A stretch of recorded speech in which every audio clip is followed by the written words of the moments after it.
down to, I guess, the big topic today. And so I've asked a lot of people to show up. We've got, like I say, Joshua Ball with 911. We've got Jamie Miller that we talked with, and he showed up to talk to the EMA director. We've got the sheriff's department here. We asked, and let me give you just a short background, and then I'm going to turn it over to our attorney to give you the lay of the land. We were approached at least 6 months ago by various companies that are interested in fulfilling an IRP that the TVA put out concerning new generation of power, whether it be solar or whatever, or battery storage and things of that nature. But we were approached about the possibility of purchasing property at Phipps Bend with that in mind, putting in a battery energy storage system, a BESS system. I want to thank Jimmy Sandlin and Houston Electric for taking some folks down to let them actually view a BESS system being built. And if I could, let me just turn the meeting over to Joel and let him give you a background on how this thing has progressed and the vote that we're going to need to take today. So Joel is with our legal team that meets with the Phipps Bend joint venture every time we sit down. So Joel, if you could. Yeah. Well, thank you for having me. I'm obviously the other Joel, and apparently the lazy one compared to the other guy's doing. So, although we have worked hard on this project, and it's an exciting project, as Larry mentioned. So, 2 minutes of history, sort of unsolicited. The joint venture started receiving requests for information, inquiries about this roughly 30-acre site here in Phipps Bend that's adjacent to the power grid, transformers. Apparently, I don't know the technicalities, but it's obviously a prime location for a BESS system, which is battery energy storage system. So multiple proposals were sent in. That process resulted in us sending out, in essence, a questionnaire to each of the interested parties to try and get an apples-to-apples comparison of each of the entities that were interested in the property.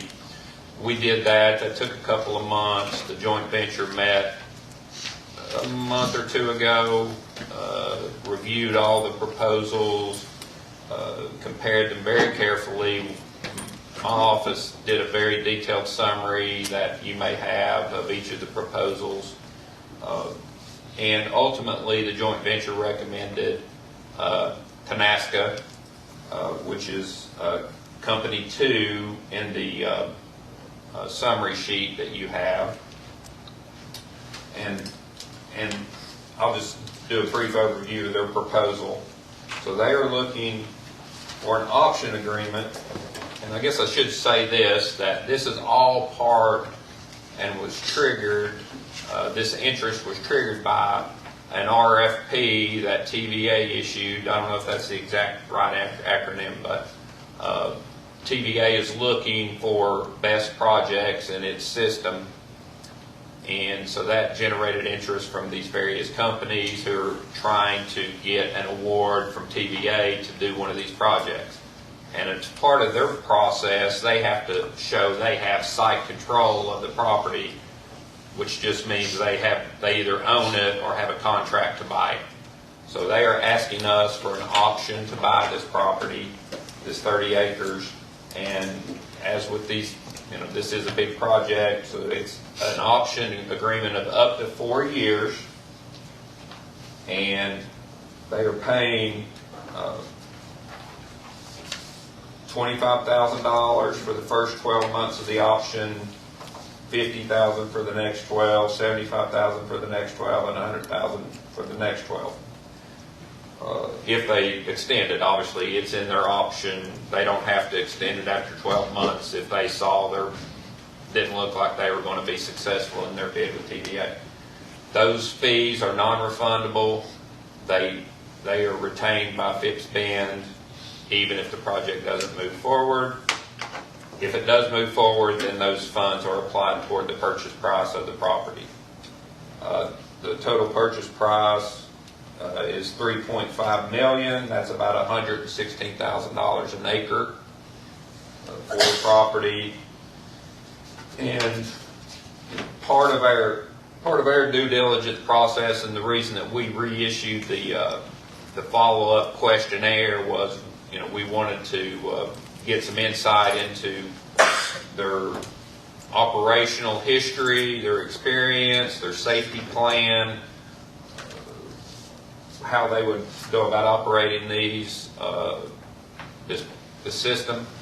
And I'll say that they've provided us a very comprehensive plan, and I think that's why they're here today, to answer any questions and fill you in on how they would operate it. So they know more about it than I do, so I'll be quiet now. But if there's questions specifically about their proposal, I'm happy to answer those.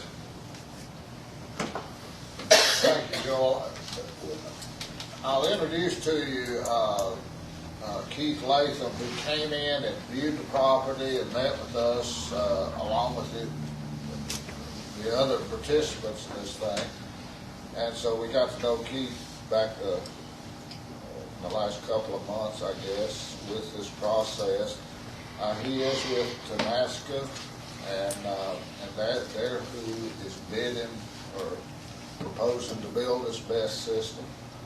We've also got, and I in my conversation with Keith, I expressed the concern that the public has about a BESS system, because there's a lot of information out there about these particular type systems that's concerning to individuals, and I wanted to get as much information as possible. And so he had asked Aaron Miller with Energy Safety Response Group to come with him and to discuss any safety concerns, anything of that nature. So we've got both these folks. I think Aaron's from Columbus, Ohio, and Keith flew in yesterday from San Diego, California. One of the things that we were talking just a few minutes ago, and since we started this process about 6 months ago, I've been doing a lot of research, as I'm sure our board members have, about these particular type systems. I've just noticed in the last couple of weeks where they announced one in Honolulu, Hawaii, in an industrial park, very similar to the size that we're talking about, very similar in scope, and it's in the city of Honolulu, the capital of Hawaii. And so these things are going up absolutely all over the world. And I'll say one other thing that made it so interesting to me, and you've heard me say it before, this particular project that they're estimating would come in around $350 million investment. If you put the tax revenue formula that we use in Hawkins County to that, the first year it generates about $2.3 million in new revenue for Hawkins County. Over a 20-year period, which is what would be the contract if they were awarded this with TVA, and everything's got that if with it, but if it was awarded to Tenaska to build this plant at Phipps Bend, it would generate in the neighborhood of $20 million in new revenue for Hawkins County. And I think that's probably on the conservative side, because there would have to be upgrades made over that 20-year period, which I didn't figure in. So that is the main reason that we're sitting here today talking about this project. It generates a tremendous amount of new revenue for the citizens of Hawkins County and for the county commission I noticed last year there was $2.5 million deficit. The first year, if this thing was up and running, would just about wipe that deficit out. So it's a good thing in that regard, and I hope that they can address any concerns and any questions. We expected some folks to be here today to hear it firsthand, but they didn't show up. So, Keith, if I'll just introduce you, and he's with Tenaska, and just you take the floor. Well, thanks, Larry. Keith Latham here with Tenaska. Tenaska is a 35-year-old energy company headquartered in Omaha, and we've been in the battery storage business for about 5 years. I've been developing battery projects in California for the last 4.5 years or so, and gotten a lot of our projects to the completion line and in construction downtown San Diego and neighboring communities up in the Bay Area. We've been bringing these projects forward, and as most of you know, the crazy ideas in California kind of translate to the rest of the country, and whether you agree with it or not, the green revolution is coming, and batteries are critical to maintaining the reliability of our grid. And so we're developing battery storage projects across the country. This is one of 10,000 plus megawatts of battery projects that we've got in development. Some are just about complete, and others are in various stages. But this project here, we're seeking land so we can continue development of large investment of a battery project here. It's tied into the Phipps Bend substation, which is critical for this part of the eastern Tennessee. So from that perspective, that's what we're trying to do. It's where we're seeking your approval to move forward. What we aim to do is be a good community partner in every place where we develop projects, and that's part of our success is figuring out what's important in the neighborhood where we're going to be, hopefully for a long term. And regardless, as Larry mentioned, there's several things that have to go right for us to get this project up into construction and operation. We need a contract from TVA. We'll need, or some other entity that serves load, but pretty much TVA in the area. And we need permits, and we need our interconnection process. And first step in the process is, which while we filed our interconnection process already back in October, we started that, but that's a lengthy process that's very complicated, and we'll go through as that process unfolds. But first we need land to be able to, continue that process, but also start our development, and we get into site due diligence and permitting what's necessary. We'll get into the engineering of grading and laying out of our technology, which has not been selected yet, but I can tell you we will use a tier 1 supplier of the latest technology, which is lithium iron phosphate, and that will be something that lithium iron batteries are extremely safe, and the newer technology is very stable, and almost all the manufacturers of these types of batteries have made the switch to the lithium iron phosphate technology because it's so safe and stable. And just from a safety standpoint, these projects are incredibly safe. Thermal runaway, which we talked with Larry about and people have heard in the news, is very rare, and especially with these newer technologies, it's that much less prone to happen. And there's never been an injury to the general public from a battery storage facility, any incident at a battery storage facility, and even in the worst case scenario, there's not a significant or a challenge from a pollution standpoint to either air emissions, soil, or groundwater. And that's been documented by real world incidents when they've had incidents and people have taken samples.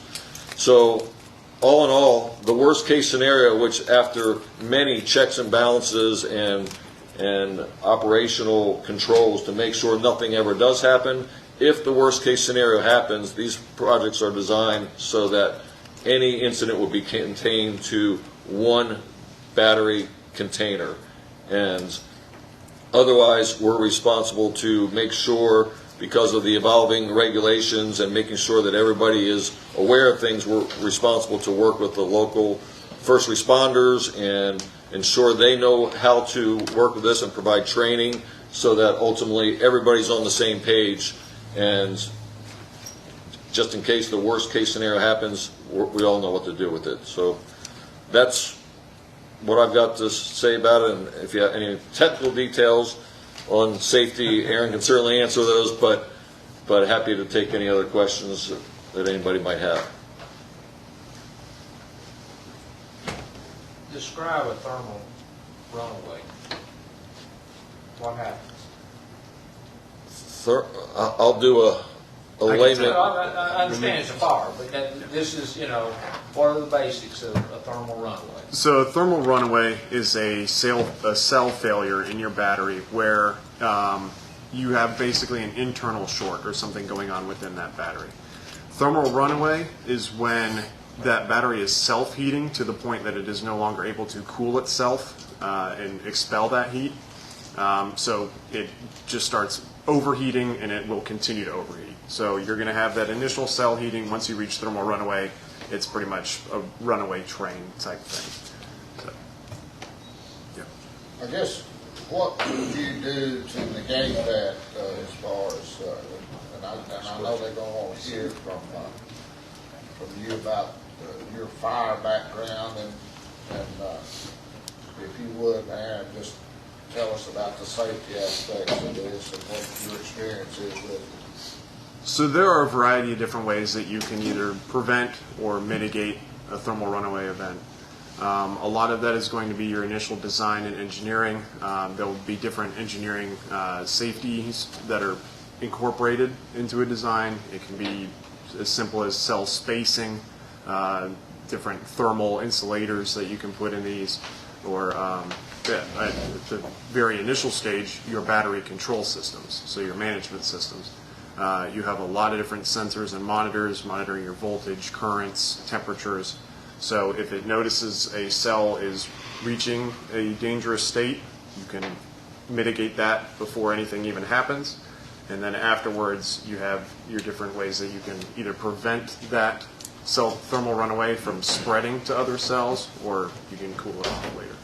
How close in proximity are these cells? I have no idea how big these units are. So, just for lack of a better term, why does it not have a chain reaction? Yep.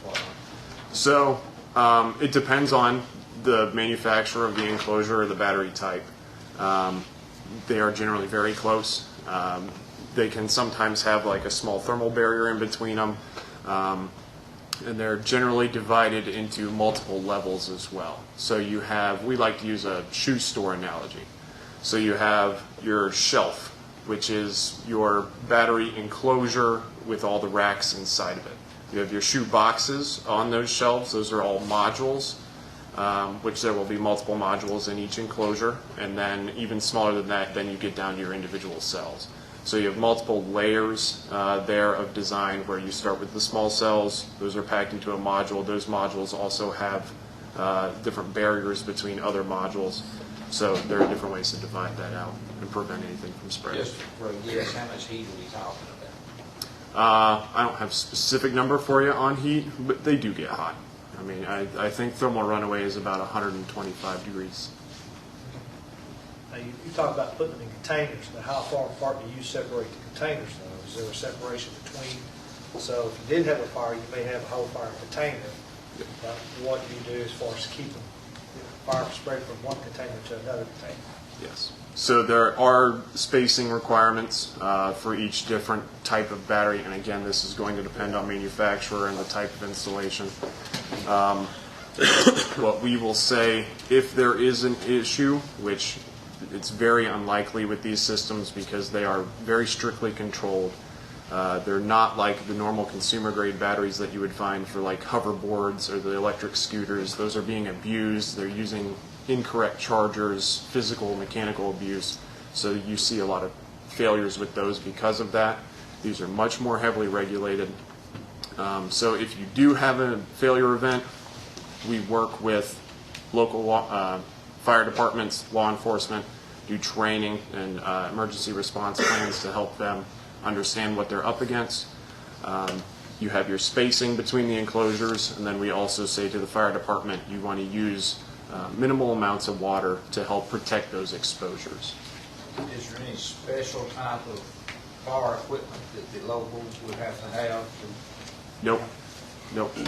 Anything that you have just on your normal trucks will be enough to deal with one of these. And just back to your question, Patrick, about the spacing, as Aaron mentioned, every manufacturer is a little bit different, but that's a UL, Underwriters Laboratory process that all the suppliers go through to determine what the spacing is so that any event doesn't propagate to additional nearby enclosures. So that's, their spacing is dictated by an Underwriters Laboratory process. Okay.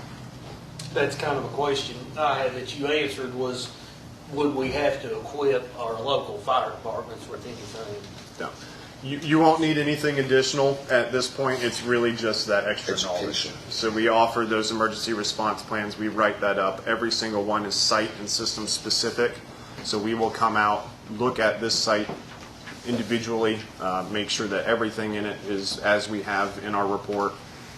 We will work closely with first responders, do trainings on site to be able to show them what they're going to be up against and how to deal with it. I'm from the local power company. We purchase power from TVA.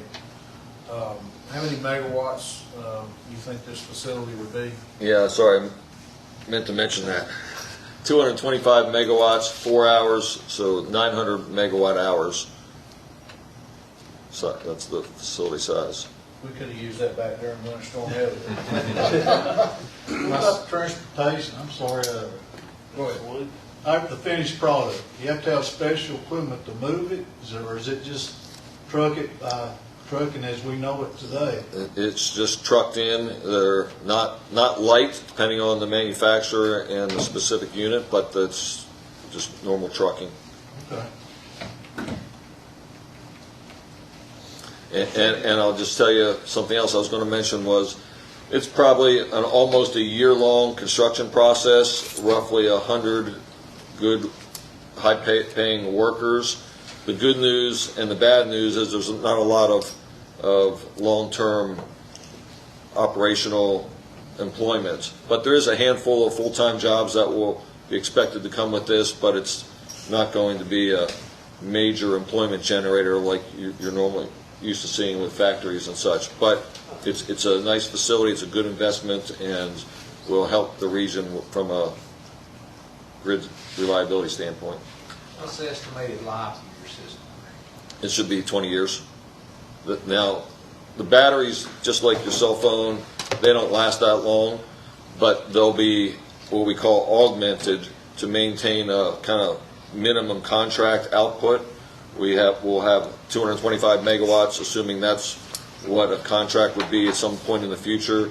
We'd have 225 megawatt output requirement in our contract, so over time the batteries degrade. We'd start a little bit bigger. We're limited to that 225 megawatts at our Phipps Bend substation, but we're also need to maintain that. So over time we'll add additional batteries to make sure, and that's what Larry was referring to, additional investments over time, maybe every couple of years, maybe 3 times over the course of 20 years to make sure we maintain that contract value. When you're replacing the sales, will that be the contingency of employment that's going to stay here, or will it be crews come in so that your employment value would go up and down? Yeah, when there would be a augmentation event, if that's every couple of years, there might be a few more people, but Okay. that's not a significant. That wouldn't be the base people that are here watching the system, monitoring it all? Yeah, there's a handful of people that'll be maintaining it on a regular basis. What is that handful, just a rough estimate? I'm guessing 4 to 6. 24/7? Yeah, and whether they would be probably mostly on a day job, somebody's monitoring it remotely from a couple different locations, 24/7. There's a couple people on site during the daytime and just running through their maintenance, and that depends by maybe different by manufacturer, depending on what type of service agreement you get with them, or if we're doing the maintenance ourselves. A lot of things to be figured out as we kind of go through the process. I will say this, the location they're wanting to put it in is not exactly prime territory. It's really not useful for much of anything else. So it's not taking away prime territory within our industrial park. It's kind of on the fringe side of it, so that's kind of an added plus to me. You got a proposed in-service date if everything goes okay with TVA? I think likely in the 2026 timeframe would be a best case scenario if things go really well, and maybe a year or so after that, but we'll see. Ask a question real quick. Sorry, I don't mean to. Is there any of these facilities co-located adjacent to rail lines? Does that ever pose a development issue for safety concerns? We have developed a project. On one side was a rail yard, and another side was a high school, but it hasn't been really considered from being an issue. I mean, there's lots of issues that theoretically could come up, but That doesn't pose an issue for y'all. no, sir. Yes, sir. Actually, when they inquire on how many different sales there is, would be total, just an approximate number. Again, that's dependent on the manufacturer, but say a 225 megawatt 4-hour system, there might be 250 battery enclosures laid out on the site, somewhere on that order of magnitude. You mentioned permitting. Have you worked within Tennessee as far as permitting or looking into that process? We're just starting to think about that, and normally we'll get into that after we have site control and start figuring out what all the details would be, given this is connected to and likely contracted with Tennessee Valley Authority.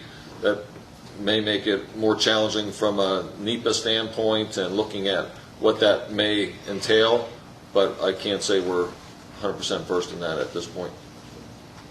What in any industrial recruiting setting, in anything like that, I mean, power is the number one drive thing. You have to have power. You have 250, 400 horse electric motors running, it takes a lot of power. I mean, of course, Mr. Sam, Mr. Elkins, you guys know all about that, you know, obviously. But you got to have the power to get the jobs. If you don't have power, you don't have jobs. If you don't have water, you don't get the jobs. If you don't have wastewater, you do not get the jobs. This is something we have to think about to get the jobs into these people, right? Having that power for TVA to supply these. Because, am I wrong? Does, you know, do those industries buy direct from TVA, or do they buy from Postal Electric? Everybody in Phipps Bend is buying directly. From Postal Electric. And you guys, in return, Today. buy the power from TVA, correct? Yeah. Well, and you know, what somebody said earlier, you know, this is a green movement. You know, TVA's got several things going on. They're shutting down coal plants like they shut down here, John Sevier. They're putting in gas, but the load goes up and down. So my understanding, they charge these batteries up, put energy in them during the night when the demand's low, and then they'll discharge them during the day. So, do you think that this system will be discharging every day? You know, like how many cycles you think it'll? It's normally designed for that, and that'll be dependent on the contract with TVA. And if they want it 365, it will be designed for 365 cycles. It could be less, could be more. In California, there's so much sunshine, and all they have is the sun. They charge during the day. At the peak of the day, there's too much sun, and then when the sun goes down is when you need the batteries for. But like you said, it's a little different here. It's lower cost and much more electricity available at night. It'll be nighttime charging and daytime delivery, discharging, depending on how things go in the future. That may change over time.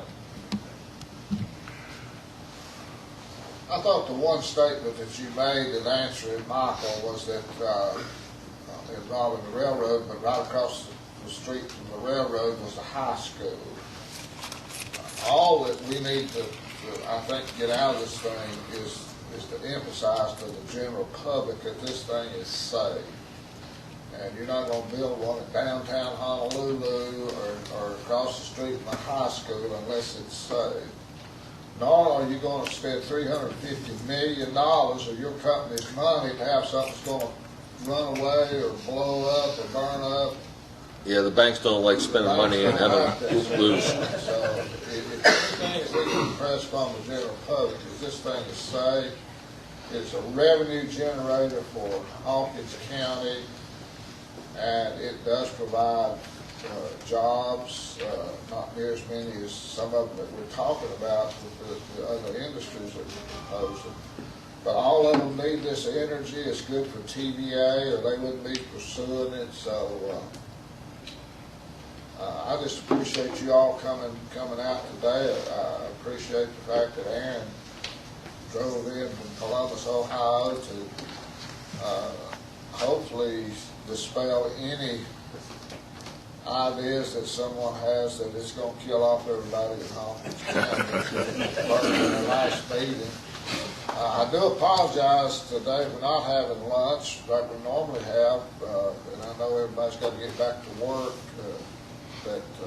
Can I ask one question? Yes, sir. Can anybody address, is there going to be an impact on the consumer? I know you're going to spend $350 million for a site that's got to make money, so how is this going to reflect on the consumer and your electric bill? Is this going to increase the consumer cost? Does anybody know that answer? Jimmy, you want to talk about TVA spending money? Well, it's kind of like this old tractor that you're talking about. You know, TVA's been generating a lot of power through coal plants that were built in the 40s and 50s. And as we take those plants out of service and build new generation, there is a high probability that rates are going to increase. And those coal plants are being taken out of service because CO2 is bad in policymakers and administration, EPA, DOE, you know, the Biden administration has talked very openly about getting rid of fossil fuels, you know, I'm not necessarily in favor of that because we've got 32,000 customers to serve, and I think that several different initiatives that TVA is working on, and generally the whole power industry is working on, is going to cause electric bills to increase. Is this facility going to cover all of East Tennessee, or is there a territory that it covers? Well, TVA operates what they call a bulk power system, so a lot of this energy will be sort of injected into the TVA bulk power system, and some of it may come into our system and other customers that are served out of the Phipps Bend, but they operate an integrated transmission system, so depending on the load flows in the area, this power will be, in a sense, injected in the system, and it may go to Knoxville or you know, other parts. Generally, we're pretty far east, so there's a pretty good chance this power will be flowing to the west. I guess displacement. What they generate here, they don't have to send, say, from Knoxville or something like this way. It will actually go back other ways. Gas system works the same way by displacement. Does the meter move faster when you're getting battery generated electricity than when you get gas generated electricity? No. Okay, same speed. It only runs faster if you turn on more lights. Yeah. One question, just right there. Where are the batteries made? Domestically, China? It depends on who the supplier is, but what I'm most familiar with, and all the ones we build in California or building in California, are all coming from Tesla. So those are made domestically, but at this point we're very early in the process to determine where the batteries here would come from. Personally, I hope they come from domestic sources, but don't know that yet.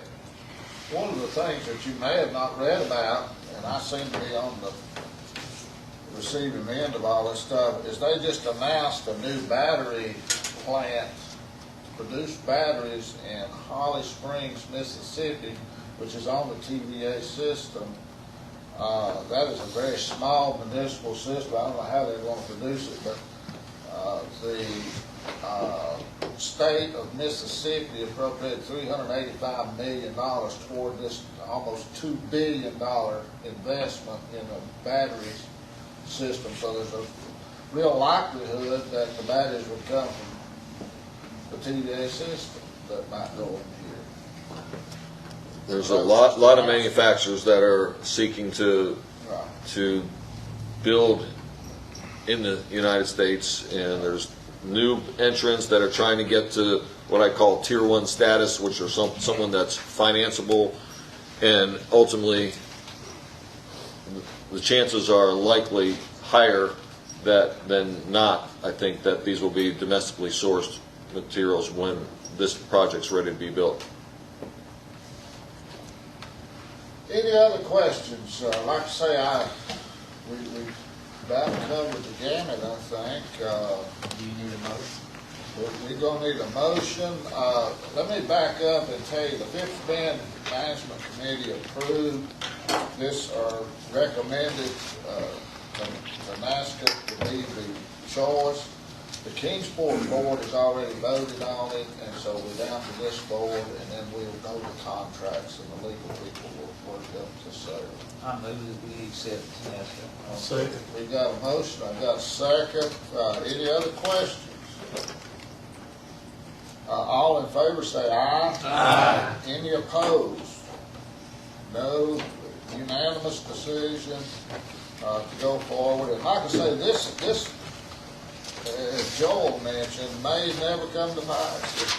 You know, we've got the wagon, we've chosen a horse now to pull it, but TVA has got to make the final approval on this thing. And like I say, it may be a couple of years down the road, but I want to commend all the work that's gone into this. I thank so much for Keith and Aaron coming in to hopefully answer any questions that the public might have had or the board may have had.